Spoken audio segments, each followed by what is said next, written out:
Հայտնություն 8-րդ գլուխ։ Եվ երբ բացեց 7-րդ կնիքը, երկնքում լռություն եղավ մոտ կես ժամ։ Եվ տեսա Աստծու առաջ կանգնած 7 հրեշտակների, որոնց 7 փող տրվեց։ Եվ մի ուրիշ հրեշտակ եկավ ու կանգնեց զոհասեղանի մոտ։ Նա ոսկե խնկաման ուներ, և նրան շատ խունկ տրվեց,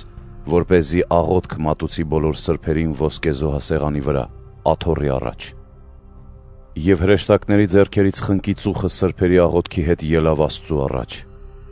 Հրեշտակը վերցրեց և խնկամանը զոհասեղանի կրակով լցրեց, և այն գցեց երկրի վրա։ Ձայն ու որոտ, փայլատակում ու մեծ երկրաշարժ եղան։ Եվ 7 փողեր բռնող հրեշտակները պատրաստվեցին դրանք հնչեցնելու։ Առաջին հրեշտակը հնչեցրեց փողը, և եղան կարկուտ ու արյունով խառնված հուր, ու գցվեց երկրի վրա ու այրեց երկրի 1/3 մասը և ծառերի 1/3 մասը, ինչպես նաև ամբողջ դալար խոտը։ Փող հնչեցրեց երկրորդ հրեշտակը, և հրդեհված լեռան նման մի մեծ զանգված ընկավ ծովը, և ծովի 1/3 մասը արյուն դարձավ։ Ծովային կենդանիների 1/3 մասը կոտորվեց, կենդանի ինչ շունչ որ կար ապականվեց, և նավերի 1/3 մասը ոչնչացավ։